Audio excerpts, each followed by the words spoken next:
ambition, fear, and the intoxicating allure of forbidden knowledge. History was about to be rewritten, its pages stained with the ink of a new world order.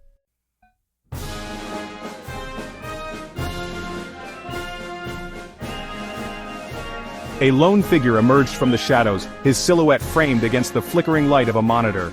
Vladimir Putin, the steely-eyed Tsar of Russia, exuded an aura of quiet menace. Next to him stood Xi Jinping, the enigmatic paramount leader of China. From the opposite end of the table, Kim Jong-un, the enigmatic supreme leader of North Korea, observed the proceedings with an unsettling intensity. And then, there was Ibrahim Traoré, the young and ambitious leader of Burkina Faso. Silence hung heavy in the air, broken only by the hum of the ventilation system. Putin, his gaze fixed on Traoré, broke the silence. Captain Traoré, you have the courage to defy the old order. We recognize that fire in you. Traoré met his gaze, unflinching. This was a moment he had both anticipated and dreaded. We are here, Putin continued, to offer you a path to true independence. A chance to make Burkina Faso a beacon of power on the African continent. The kind of power that can reshape the world. Traoré's pulse quickened. Nuclear power, a dangerous game.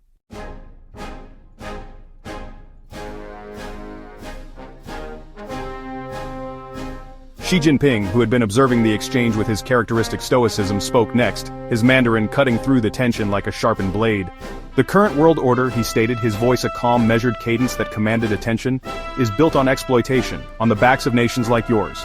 We believe that a new balance is needed, a shift in power that reflects the true potential of the developing world. The Western powers, Kim Jong-un interjected, his voice surprisingly high-pitched but no less menacing, laced with the bitterness of a man who had spent a lifetime battling against the West, have grown complacent, drunk on their own perceived dominance. They have forgotten the lessons of history, the inevitable rise and fall of empires. His eyes glinted with an almost fanatical light. Putin nodded in agreement. For too long, he added, his voice a low growl that rumbled through the bunker. Africa has been denied its rightful place on the world stage. Your resources have been plundered, your people exploited, your potential stifled. His eyes narrowed, his gaze hardening. It is time for Africa to rise, and Burkina Faso will lead the way. Traoré listened intently, his mind racing. He knew the risks, the potential consequences of aligning himself with these men, but he also recognized the truth in their words. The West had indeed profited from Africa's exploitation for centuries, had grown fat and lazy on the backs of the developing world.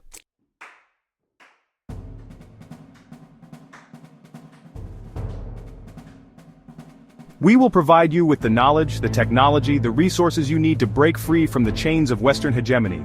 We will stand with you, shoulder to shoulder, as you forge a new destiny for your people. Our scientists, the best in the world, will work alongside yours to unlock the secrets of nuclear energy. Imagine, Captain Traoré, Burkina Faso, a nuclear power, a force to be reckoned with on the world stage. The time for talk is over. Are you with us, Captain Traoré? Will you join us in reshaping the world? Traoré hesitated for a moment, the weight of the decision pressing down on him like a physical burden. He knew that this was a point of no return, a Rubicon that, once crossed, would forever alter the course of his life, his nation, and perhaps the world. He looked into the eyes of the men before him, these masters of war and politics, and he saw in them a reflection of his own ambition, his own burning desire for a better future.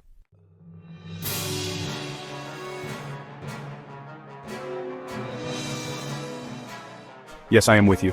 He reached out and shook Putin's hand, the clasp firm, unwavering. In that single gesture an alliance was forged, a pact sealed in the heart of a secret bunker, far from the prying eyes of the world. The wheels of fate began to turn, grinding inexorably towards an uncertain future. The world, oblivious to the seismic shift in power taking place beneath its feet, continued to dance on the precipice of chaos. Deep beneath the ancient mountains of Burkina Faso, a secret project was taking shape. The earth itself seemed to conspire with the men, concealing their clandestine activities. This was no ordinary mine, seeking not gold or diamonds, but power itself.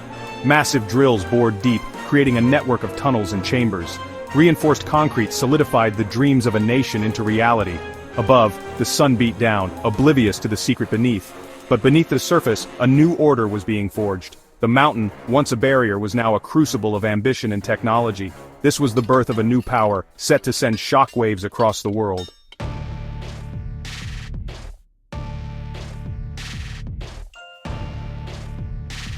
Section 2, The Bear's Claws. Far above the bustling activity of the underground complex, a different kind of operation was underway. Under the cover of darkness, Russian Antonov cargo planes landed on a remote airstrip, their massive frames silhouetted against the star-studded African sky. The roar of their engines echoed across the plains, a harbinger of change. From the holds emerged an arsenal of technology, a testament to Russia's military might. Crates filled with sophisticated electronics and guided missiles were swiftly unloaded. Russian technicians worked with quiet efficiency, their presence a stark reminder of the high stakes. The desert air crackled with the tension of the operation. Security was paramount. Every movement was scrutinized. The Russians moved with practiced ease, engaged in something far larger than themselves. The transfer of technology was just one facet of Russia's commitment to Burkina Faso's transformation. Intelligence sharing, military advisors, and economic aid flowed into the country. Each transaction designed to bolster Traoré's regime and cement the alliance.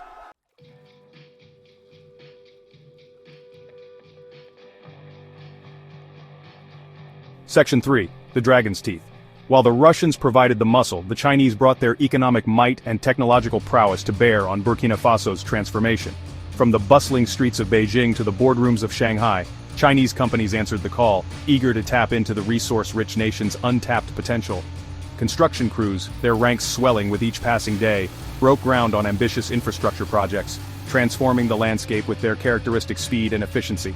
High-speed rail lines, snaking across the savannah, promised to connect Burkina Faso's disparate regions, facilitating trade and communication. New power plants, fueled by the country's abundant natural resources, hummed to life, providing the energy needed to fuel its burgeoning industries. Chinese investment, once a trickle, now flowed like a mighty river, irrigating the parched fields of Burkina Faso's economy. But the Chinese dragon's most valuable contribution lay not in its infrastructure projects, but in its technological expertise. Chinese tech giants at the forefront of the global AI race established research centers and training facilities in Burkina Faso, eager to share their knowledge with a new generation of African engineers. The transfer of knowledge, however, was not without its strings. Chinese companies, with the tacit approval of their government, secured exclusive rights to mine Burkina Faso's mineral wealth, their operations shrouded in secrecy. The line between partnership and exploitation, as always, remained blurry.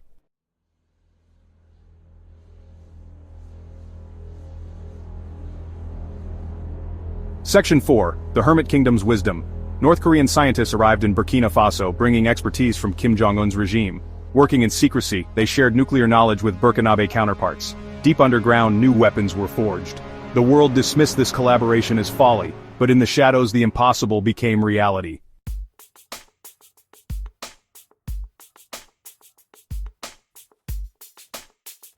A palpable change swept across Burkina Faso. The once sleepy nation was pulsating with newfound energy. Traoré had become a symbol of this transformation. His fiery speeches ignited hope and defiance. The international community watched with apprehension. Sanctions were imposed, but Traoré remained defiant. He had weathered their storms and emerged stronger. This time would be no different. The whispers of doubt fueled Traoré's resolve. He recognized the historic opportunity before him. Burkina Faso could become a beacon of hope. The world was about to witness the rise of a new power, forged in the minds of scientists and engineers. The phoenix was ready to spread its wings.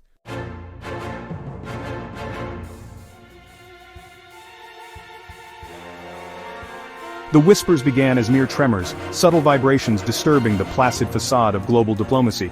Ambassadors, their faces etched with concern, huddled in hushed conversations, their words shielded from prying ears. Intelligence reports marked top secret and stamped with the insignia of a dozen different agencies, landed on the desks of world leaders, their contents painting a disturbing picture of Burkina Faso's rapid transformation. The United Nations, that bastion of international cooperation, buzzed with a nervous energy. Delegates, their faces drawn, their steps hurried, navigated the labyrinthine corridors, their conversations punctuated by a litany of anxieties. Nuclear ambitions, regional instability, a new axis of power. The old world order, built on a foundation of Western dominance, felt the tremors of change, and the guardians of that order did not like what they sensed. In Washington, the mood was one of disbelief, tinged with anger. The audacity of Traoré, a man they had dismissed as a minor irritant, to challenge the established order was infuriating. Accusations of rogue states, of violations of international law, filled the airwaves, but these pronouncements rang hollow, lacking the moral authority they once commanded. The old guard, accustomed to dictating terms, found themselves reacting rather than leading, their strategies outdated, their assumptions shattered. The world, it seemed, was no longer listening. A new game was afoot, and the rules were being rewritten in the heart of Africa.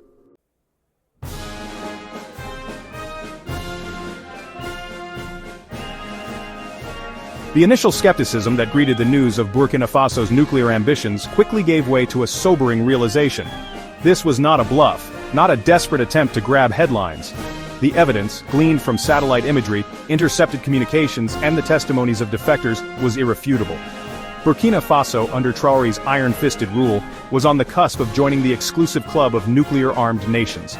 The world watched with a mixture of fascination and trepidation as Burkina Faso shed its image of poverty and instability.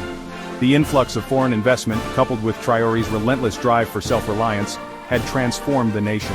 New industries sprouted up, cities modernized, and a sense of national pride, long dormant, re-emerged. Burkina Faso was no longer a supplicant, but a contender. The Western media, initially dismissive, now scrambled to make sense of this new reality. Experts, their faces etched with concern, debated the implications of a nuclear-armed Burkina Faso. Was this a threat to global stability, or a necessary corrective to a world order long skewed in favor of the powerful? There were no easy answers, only a growing sense of unease. The world held its breath, watching and waiting as the drums of change beat louder with each passing day. The old order was crumbling, and in its place a new world was taking shape, one where the old rules no longer applied. Burkina Faso, once an afterthought, was at the center of it all.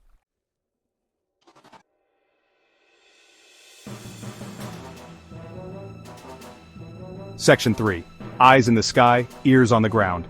A global shadow war erupted, a high-stakes chess match played out in the digital ether and on the dusty backroads of West Africa. Spy satellites, their lenses trained on the suspected nuclear facilities, captured images that sent shivers down the spines of intelligence analysts. Eavesdropping stations, hidden in embassies and aboard warships, intercepted coded messages, their contents hinting at the true extent of Burkina Faso's nuclear ambitions.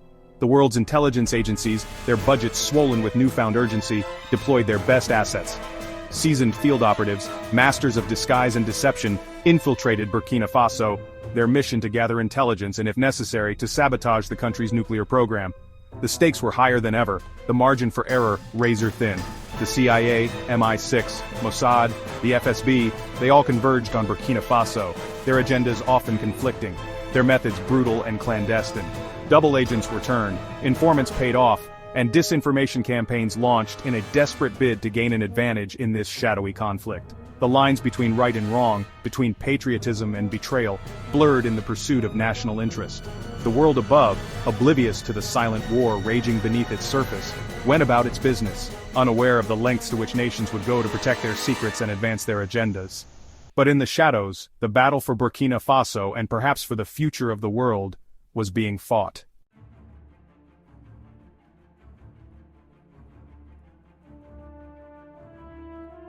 Section 4. A gathering storm. The tension palpable in the air was as tangible as the desert heat. The world watched, holding its breath as the situation in Burkina Faso escalated with each passing day. The United Nations, its authority challenged, seemed powerless to stop the inevitable. The drums of war, once a distant rumble, now beat with an insistent rhythm. Emergency sessions of the Security Council achieved little more than escalating the rhetoric.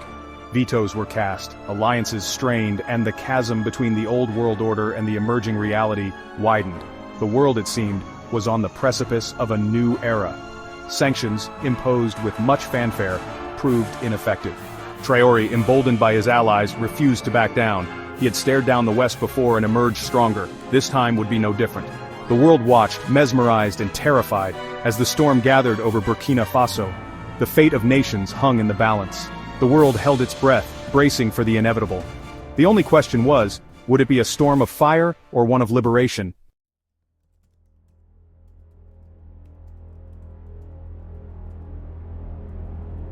Section 1. Digital Siege. The digital battleground crackled with unseen warfare. Burkina Faso found itself at the epicenter of a global cyber conflict. Sophisticated hacking collectives backed by nation-states targeted this new power in West Africa. Lines of code became weapons more potent than any rifle. From Moscow to Shenzhen, digital mercenaries attacked with precision. Firewalls crumbled, servers groaned, and sensitive data bled into the hands of unseen adversaries. The interconnected network strained under the weight of this invisible war. Government ministries, financial institutions, and military networks were targeted. The goal was to sow chaos and undermine Burkina Faso's burgeoning power. But Burkina Faso, with its new allies, fought back. Deep underground cyber warriors fought back with surprising ferocity.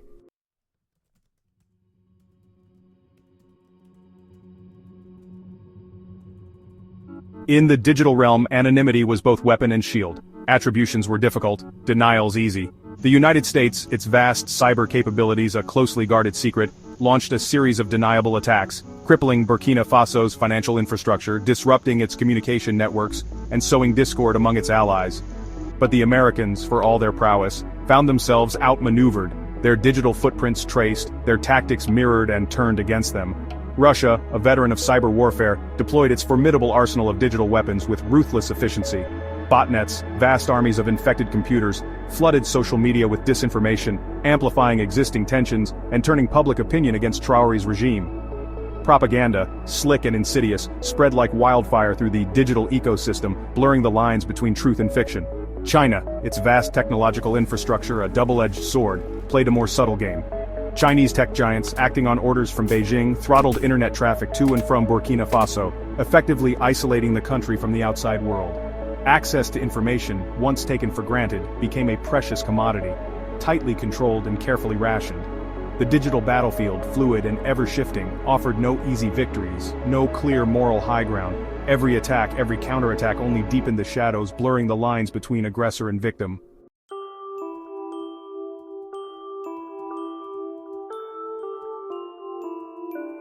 The global media, accustomed to shaping narratives, found itself struggling to keep pace with the ever-shifting digital landscape. News cycles, once measured in days, now turned over in hours, driven by a relentless torrent of tweets, posts, and viral videos, each more sensational than the last. Truth, elusive at the best of times, became a casualty of this information war, buried under an avalanche of propaganda, disinformation, and outright fabrication. Governments, their own intelligence agencies struggling to separate fact from fiction, issued cautious statements, urging restraint and dialogue, even as they secretly fueled the digital flames. The United Nations, its pronouncements increasingly irrelevant in this new age of information warfare, seemed powerless to intervene, its authority eroded by the very forces it was supposed to control. The world watched, captivated and horrified, as the situation in Burkina Faso spiraled toward an unknown precipice.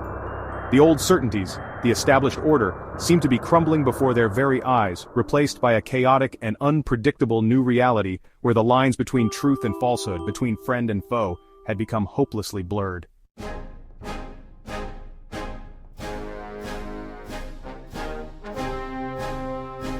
Within Burkina Faso, the digital siege had a profound effect on the populace. The government, its credibility already strained by years of corruption and mismanagement, found itself battling not only external enemies but also a growing tide of internal dissent.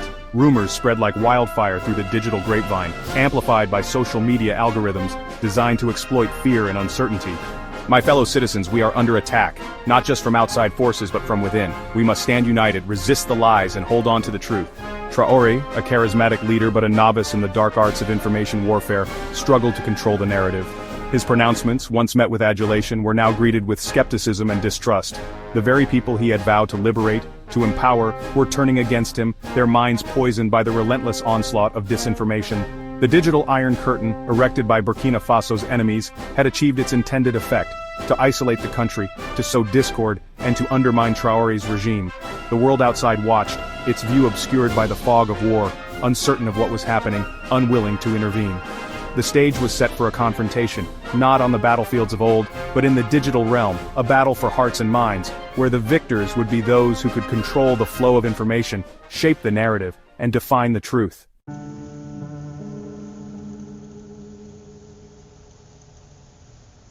The air hung heavy in Ouagadougou, thick with the scent of dust, diesel fumes, and simmering unrest.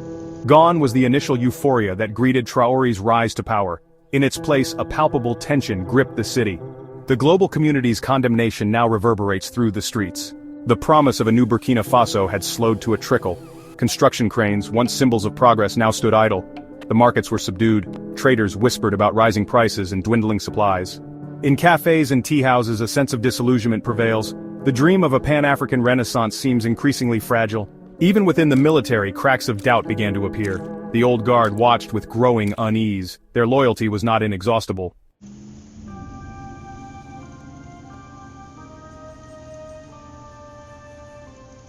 Traoré, aware of the shifting tides, knew he could no longer rely solely on his allies. The time had come to rally his people, to rekindle the fire of revolution. He had always possessed a natural charisma, a gift for oratory. Now, facing a different battlefield, words were weapons, and doubt the enemy. He thought of the generations who had toiled under colonialism, the sacrifices made. As dawn pierced the darkness, I, Ibrahim Traoré, sat down to write, determined to fulfill the promise of a revolution.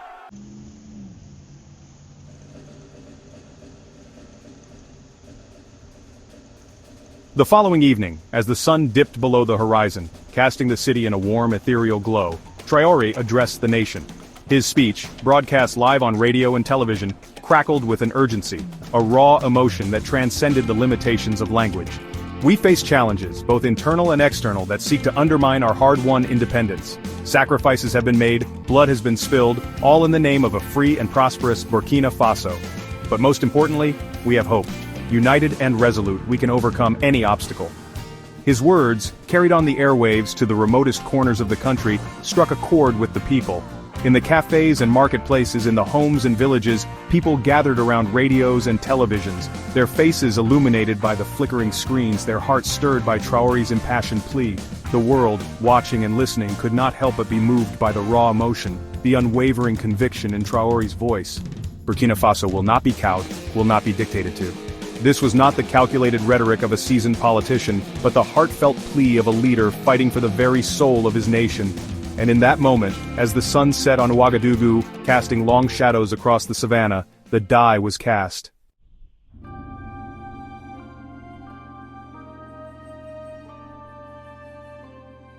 The first light of dawn painted the vast Sahara Desert with hues of rose and gold, a breathtaking spectacle of nature. Atop a distant plateau, a lone structure stood sentinel, housing a secret known only to a select few. Deep within, final preparations were underway, a culmination of years of planning and sacrifice. The air thrummed with nervous energy, a palpable tension in the control room.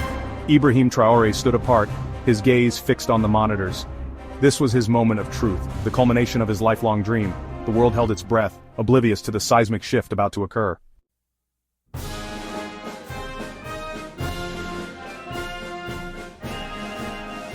A voice, calm and steady, pierced the tense silence of the control room. All systems are go, initiating countdown. The countdown echoed through the speakers, each number a hammer blow to the heart. Traoré closed his eyes, a silent prayer escaping his lips. The world outside continued its oblivious dance, unaware that history was about to be rewritten. 5, 4, 3. The tension in the control room thickened, a tangible presence that pressed down on the occupants like a physical weight. Sweat beaded on brows, breaths grew shallow, and fingers hovered over buttons, poised to abort the test should the unthinkable occur. 2, 1, the world held its breath. A tremor ran through the earth, a shudder that rippled outward from the heart of the desert. The blinding flash, visible for hundreds of miles, was followed by a deafening roar, a wave of sound that shattered the stillness, shaking the very foundations of the plateau. In the control room, cheers erupted, tears flowed freely, and backslaps were exchanged with abandon. They had done it. Burkina Faso had joined the ranks of the nuclear powers. The world watched in stunned silence as news of the test spread like wildfire. Television screens around the globe flickered to life, interrupting their regularly scheduled programming with breaking news alerts and grainy footage of the mushroom cloud rising ominously over the African savanna. The impossible had happened. A new player had entered the nuclear game, and the rules had changed forever.